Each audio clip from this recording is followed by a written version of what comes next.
अस्सलामु अलैकुम।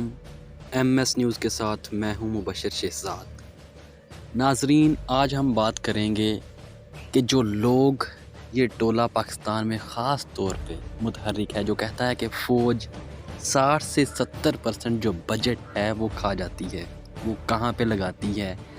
यूक्रेन और रशिया की जंग आपके सामने है। किस तरह यूक्रेन ने अपने हथियार जो थे, एटमी हथियार, वो नेटो को दिए, अमेरिका को दिए, रूस को वापस कर दिए, इस एतमाद की वजह से कि ये हमारा साथ देंगे जब हमारे ऊपर जंग मुसल्लत की गई।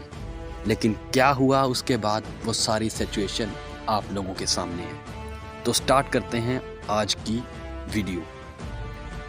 फ़ौज खा गई, फ़ौज मार गई, फ़ौज लूट गई। इतना असलहा जमा करने की क्या ज़रूरत थी? एटम बम की क्या ज़रूरत थी? हमने इतने मिसाइल, टैंक, जंगी जहाज़ क्या करने हैं? इतनी फ़ौज किसके लिए पाल रहे हैं? अवाम के पास खाने को नहीं, हम दिफा पर खर्च करते जा रहे हैं, वगैरह वगैरह।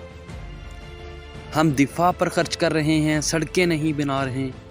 हम दिफा पर खर्च कर रहे हैं। इस फजूल के खर्चे से बेहतर था हम कितना कुछ कर लेते। ये हमारे मुल्क के लिबरल्स, सियासी जमातें, इनके IT सेल्स और टोकरियों की ज़बान पे अक्सर जारी रहती है, जो दरअसल मुल्क दुश्मन कुव्वतों का एजेंडा और स्क्रिप्ट है। पाकिस्तान का कुल 13 से 14% दिफाई बजट पे सब इकट्ठे होकर अवाम को उकसाते हैं, मगर तालीम, सेहत, तरक्याती मंसूबों, हस्पतालों, रोज़गार का मुख्तस 80 से 85% बजट जो इन सियासतदानों के पास होता है, इस पे कोई सवाल नहीं करता। नाजरीन, 1991 में जब सोवियत यूनियन के टुकड़े हुए तो यूक्रेन अलग हो गया। इस वक्त यूक्रेन के पास दुनिया में सबसे ज़्यादा एटमी हथियार मौजूद थे। यूँ कहे कि यूक्रेन अपने वक्त की ताकतवर तरीन एटमी ताकत थी।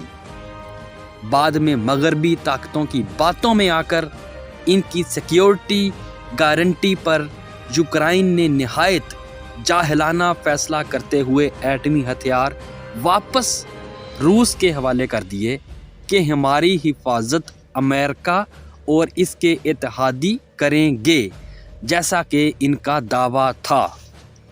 जिस दिन यूक्रेन ने ये जालिहाना फैसला किया, इस दिन से यूक्रेन ने अपनी सालमियत खतरे में डाल दी।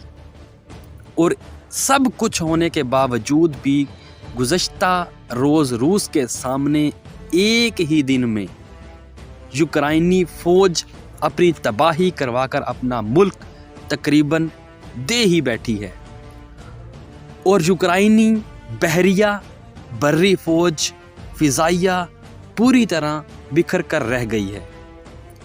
बेशक इन्होंने हस्पताल बनाए, स्कूल, कॉलेजेस, जदीद कारखाने, अर्ज़ बड़ी तरक्की की। अपने दिफा पर खर्च तो किया, लेकिन अपना दिफा करना ही भूल गए। अब वही अस्पताल इनके ज़ख्मों से भरे पड़े हैं। वही स्कूल रूसी हमलों से बचने के लिए पनाहगाहें हैं। और वही कारखाना राख का ढेर बन गए हैं। और जिन्होंने सिक्योरिटी गारंटी दी थी, वो किनारे पे ठहर कर तमाशा देख रहे हैं। यही गारंटियां मगरब पाकिस्तान को भी देता रहा है कि आप हमसे $100 अरब ले लें, कर्जे माफ़ करवा लें, हमसे कारोबार ले लें, वगैरह वगैरह, लेकर एटमी हथियारों से दस्तबरदार हो जाएं। हम आपकी हिफाजत कर लेंगे। जब आपको ज़रूरत पड़ी, अमेरिका जैसा शैतान अपना पूरा टब्बर टोला लेकर अफ़गानिस्तान में यही करने आया था। या तो खुद हमला करे या भारत को शह दे कि वो किसी तरह पाकिस्तान में जंग में कूद पड़े, जैसा यूक्रेन में किया गया। जब कुछ ना बन पाया, ना अमेरिका ना नेटो की जरूरत हुई कि वो पाकिस्तान पर हमला कर सके, और ना ही भारत हिम्मत कर सका, तो इसी मगरबी और भारत ने पाकिस्तान की दिफाई तैयारी के हवाले से खरबों रुपए की प्रोपोगंडा मुहिमात चलाईं। हालांकि फ़ौज ने अपने मुख्तस बजट में रहते हुए तमाम दिफाई ज़रूरतें कम खर्च और बेहतरीन अंदाज में पूरी की। फ़ौज के अपने बजट में रहते अपने स्कूल, हस्पताल सब कुछ बेहतरीन बनाया है, लेकिन 80% बजट खाने वाले हमारे सियासतदान और इनके ज़हनी ग़ुलाम फ़ौज को बुरा भला कहते हैं, मुल्क की दिफा पे सवाल उठाते हैं, दिफाई ज़रूरियात पे प्रोपोगंडा करते हैं, मगर इन लुटेरों से नहीं पूछते कि 12 से 14% वाली फ़ौज ने सब कुछ बेहतरीन कर लिया, मगर 80 से 85% बजट रखने वाली जमातों ने मुल्क के साथ क्या किया। हमारा मसला फ़ौज नहीं है, हमारा मसला वो बर्बादी है जो सियासी जमातों ने अपनी करप्शन और मुल्क दुश्मनी में की। फ़ौज इनके हाथ नहीं आती। फ़ौज अपने इदारे को बेहतर से बेहतरीन कर रही है, और सियादान, मैं इनको सियादान का वर्ड यहाँ पे इस्तेमाल कर रहा हूँ, 70 साल से मुल्क को लूट खसूट कर रहे हैं। इस लूटने घसूटने का जवाब नहीं है। मुल्क को पसमानदा रखा गया। खरबों की बजट के बावजूद भी अवाम को सेहत, तालीम, रोज़गार जैसी बुनियादी ज़रूरियात से महरूम रखा गया, और इसी पे पर्दा डालने के लिए फ़ौज पे बहतान बाजी का सहारा लिया गया। हालांकि फ़ौज ने कभी सिविलियन हुकूमतों को स्कूल, कॉलेजेस, अस्पताल बनाने से नहीं रोका।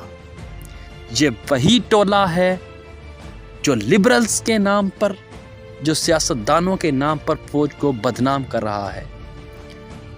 और नाजरीन, सूरत हाल आपके सामने अब वाज़ेह है किस तरह से यूक्रेन ने एक जाहिलाना फ़ैसला किया, अपने एटमी असासे रूस को दिए, और अब वो इन्हीं नेटो अफवाज का मुंह तकता रह गया। ये वो सबक है जो इन लिबरल्स को सीखना चाहिए, जो ये कहते हैं कि 85% बजट हमारी फ़ौज खा जाती है। ये उनके मुंह के ऊपर एक तमाचा है। पाकिस्तान जिंदाबाद, पाक फ़ौज पाइंदाबाद।